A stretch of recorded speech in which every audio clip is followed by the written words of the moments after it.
Hey everybody and welcome back. Today we are jumping back into some Final Fantasy VI and we are actually going to be wrapping up the World of Balance today. It's been, 20 episodes so far? A little high, a little low, a little bit of learning as we go, but today we are finally going to be confronting Kefka and Emperor Gestahl on the floating continent, so let's take a look. I'm pulling this in right where we ended last time. This is where we fought Atma Weapon, though we did have to go back and forth a couple of times after that. We see Kefka and Gestahl are up here standing in front of the three statues. We lost Shadow. Actually, I don't think I mentioned. He doesn't join you past that point. He says he's not worthy of fighting the Emperor. But Celis joins us here, saying that she's come to, kind of clear things and take her revenge or to stop the Emperor or what have you.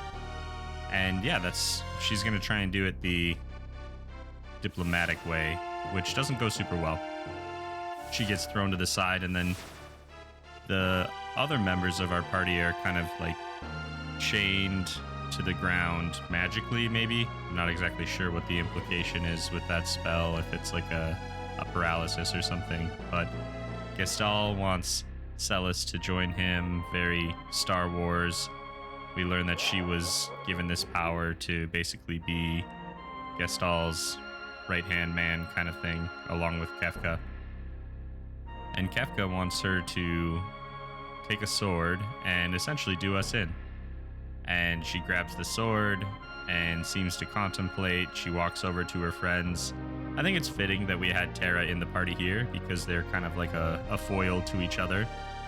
She lifts the sword and then... No, she's not going to do that. So, Celis never betrayed us. Didn't last time, won't this time. She turns around and stabs Kefka, which he's a little unhinged already, so that probably won't go super well since she doesn't appear to have killed him. And he's going to just kind of flip. Blood? You made me bleed my own blood is kind of the feeling I get there. But yeah, he's going into a little bit of a rage. There's a lot of hate on the screen. That was 6. I don't even know how many more that was. Another 10.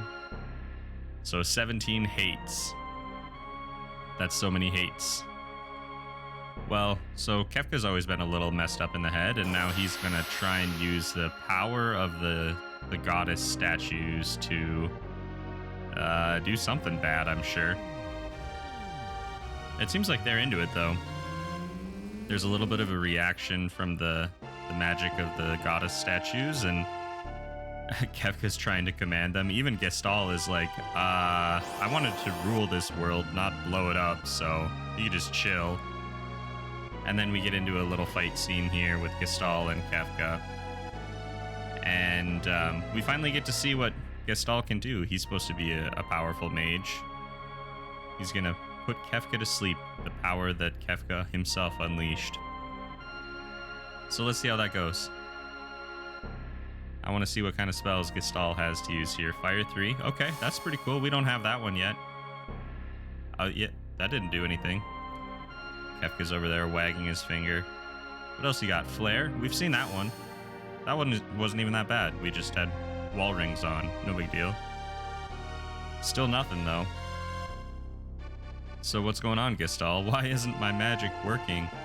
Merton. So we haven't seen or heard of that one. That would be pretty cool to have. Hits both sides. Deals fire and earth damage? Fire and wind damage, maybe? I don't remember, but you can absorb it. We'll actually maybe make use of that later in the game. Either way, doesn't matter. Kefka is going to knock Gestahl down, and then he'll tell us that since he's standing in the field of the statues, their magnetic power or whatever stops the spells from hitting him. And now he's going to use the power of those statues to kill Gestahl. Or he'll try. Maybe it's been a little while since they've been calibrated. Nope, not quite. And so what I don't understand is Kefka was just saying that the magic couldn't hit him because he was within the field of the statues. But they're dropping magic within that same field. So I don't know. Maybe they're just immune, but whatever. There it is. Gestahl goes down. He was never the most charismatic enemy in this game anyway. But when I was, I don't know, very young playing this game, I was like, oh man, they just killed the bad guy. I guess we have a new bad guy now. Not very surprising if you're playing through this as an adult, though. So, whoop. Gestahl goes off the edge of the floating continent, and we will probably never see him again, huh? And then Celis is going to try one more time to try and fix things here, but, I mean, that didn't work even before things got all messed up. And speaking of messing things up, Kefka is going to start moving the statues around. Celis kind of makes fun of him, which seems like a bad idea. But yeah, Kefka says, well, if the statues have to stay in this position to maintain their balance of power, let's just mess that up. Shadow is finally going to decide that maybe he is worth fighting the Empire, or, I mean, Kefka now. And the only way that he can think to do that is to make things even worse. So he pushes the statues around, which kind of breaks Kefka's concentration on whatever spell he had that was holding us down. We try to go help, but we get kind of shunted off to the side, and Shadow says, you know, I'll see you again. I guarantee it, basically, and Kefka is pretty upset. He's going to send something out in our path to stop us, I guess. We'll have to deal with that in a few minutes, but before that, we have a timed section here, so there's not much left, but that doesn't mean that we can't have a horrible time as we rush to the end of the floating continent. The enemies that are here are not fleeable, you might have seen that, but they don't give us any experience, so that's pretty good. They also can be killed by dropping their MP to 0, which is pretty fortunate for us. What's not so great is that they can use an ability that freezes us, they can also use an ability that mutes us, and either one of those things is basically like a one battle death sentence, because we only had 6 minutes to get through this section. Yeah, basically the Naughties are pretty frustrating.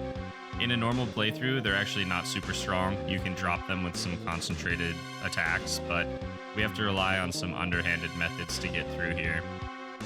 There is a little treasure chest in this area, which we won't have time for. And then there are a couple of different branching paths where you can definitely waste some time. But we are going to rush straight to the end. We're going to get through all of these Naughties as painfully as we do have to do it. And then when we get to the end, we need to heal up because we're going to have a potentially difficult fight. Though, with the amount of time that we end up having left, I have to use kind of a backup strategy. Yeah, this boss ended up being cake, but only because of that kind of backup strat. So Narapa is vulnerable to instant kill abilities, which is kind of ironic since it starts the fight by using like a timed doom ability on all of us. Normally that would mean we only have 60 seconds to win the fight before people die, or 50 or whatever it is, but if you've been watching the timer, we actually don't even have that much to start with, so we need to take advantage of that weakness. We're going to cast Doom on ourselves to reflect and hit the boss, hope that it sticks. Only Celis and Terra actually have enough MP to cast it, but Celis rather gets it off, which I guess that's kind of fitting. And then we are just going to kind of hang out until we hit the 5-second mark. You might have noticed I also used the chainsaw ability with Edgar in that fight. That does have a chance to get that instant kill ability as well. So 5 seconds. Why did we wait for 5 seconds? Because if you don't, you permanently lose Shadow. It's implied that he dies on the floating continent, and you never, ever, ever see him again. Which sucks. So yeah, we had to wait for 5 seconds so that Shadow could join us. But now we're going to see what's happening to the world now that Kefka has, and I mean, I guess Shadow as well, have kind of moved those statues out of position. When Terra had stated before that she felt the planet was groaning, I don't think it had anything on this. Once again, we see giant fissures in the earth. We see things just falling to pieces. Mountains are now rising out of the ground or falling into the ocean. And even the air doesn't seem to be a safe place, as our airship is just ripped into 2 pieces and the various members of our party just go flying off the end. So yeah, not good. Not good. We take a a view from further out in space here, and we can see the continents themselves are shifting apart. You can see explosions across the ridges there. The tectonics are a little messed up, as it were. So that is how the first half of the game ends. And we'll get into the second half of the game in the next video, because that is actually where we are going to stop today. If you want to see what happens in the world of Ruin, make sure you subscribe for me down below. If you have anything that you'd like to let me know, drop it in the comments. Otherwise, I will hope to see you in the next one.